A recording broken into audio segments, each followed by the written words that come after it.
జపహోమ తర్పణ చేసిన వారికి భూలోకంలో సామ్రాజ్య యోగం కలుగును అని చెప్పాడు. అలాంటి సంఘటన జరిగిందా అని అడిగాడు.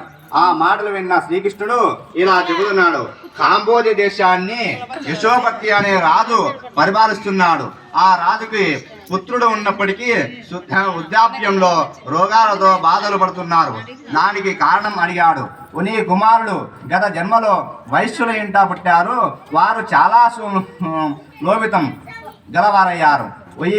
ఆ కారణంగా ఈ జన్మలో రోగాల పాలయ్యారు.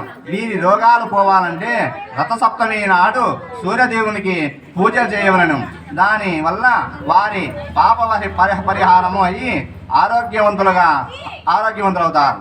కావున రథ సప్తమి వ్రతం చేయించి ఫలము పొందింది అన్నాడు. బ్రాహ్మణోత్తమ వ్రతం విధానము కూడా చెప్పండి అని రాజు అడిగాడు. రాజా, మాఘమాసం శుక్ల షష్ఠి రోజున ఈ వ్రతం చేయాలి. వ్రతం చేసిన తలంపు గల గృహస్థులు వేకువజాముని నది యందు గాని చెరువునందు గాని నూతి యందు గాని తెల్లని నువ్వులతో స్నానం చేయాలి. ఇష్టదైవను పూజించి తదుపరి సూర్యనారాయణ మూర్తి దేవాలయమునకు వెళ్ళి ధూపదీప నైవేద్యములతో పూజించవలను. ఇంటికి వచ్చి పయజ్ఞము చేసి అతిథులతో సేవాకులతో పంచపక్ష భోజ్యములు ఆరంభించవను. ఈ రోజున తెల్లారిన ఒంటికి రాసుకున్న స్నానం చేయకూడదు.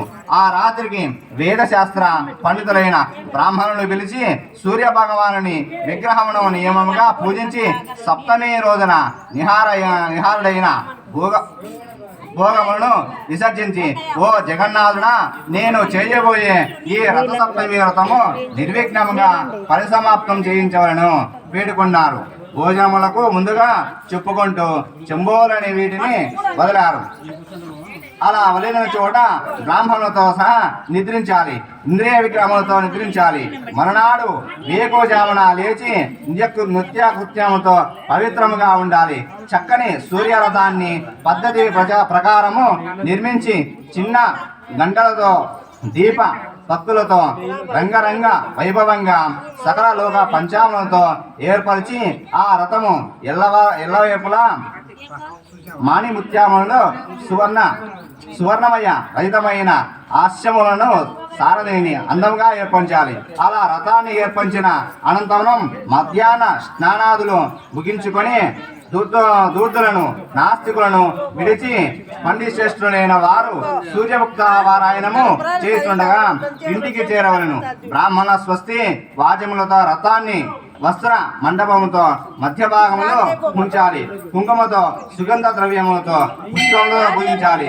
రథమును పుష్పములతో దీపములతో అలంకరించి రథము నడుము అలంకరించిన సూర్య ప్రతిమను అగరవత్తులు ధూపములు నలుదిక్కులా వ్యాపించేలా పూజించాలి.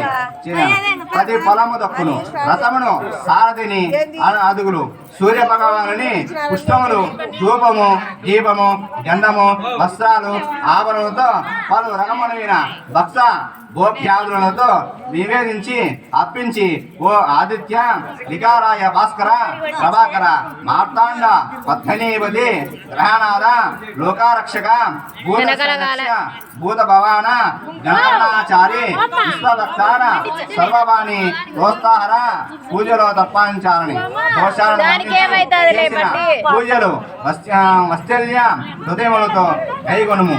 మా ఇష్టకామ్యాలను నెరవేర్చి మాపై కరుణా కటాక్షము చూపుకొని భగవన్నామ ప్రార్థించాలి.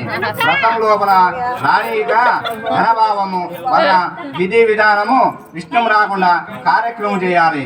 రథస్యారాధనలను పలు రకాల రంగులతో చిత్రీకరించి బొమ్మలు 7 జిల్లెడాకులతో సూర్య భగవానుని యథావిధిగా పూజించాలి. ఆ రాత్రి జాగరణ పురాణ పటము శ్రవణ మంగళాదులతో జరగాలి. రథయాత్ర ఆరంభించినప్పుడు సూర్యుని మనస్సులో తలుచుకొని అర్థనేమిలైన నేత్రుడై చూడవలను. ప్రాతకాలమున స్నానాదులు గావించి బ్రాహ్మణులకు తృప్తిగా భోజనం పెట్టినైతే అశ్వమేధావరముది నిశ్చయముగా ఉందురు అని వ్రత విధానము చెప్పిరి. పిమ్మట యథాశక్తి దానము ఇవ్వవలను. వ్రతమును ఎరుపు రంగు వస్త్రాలతో సమర్పించాలి.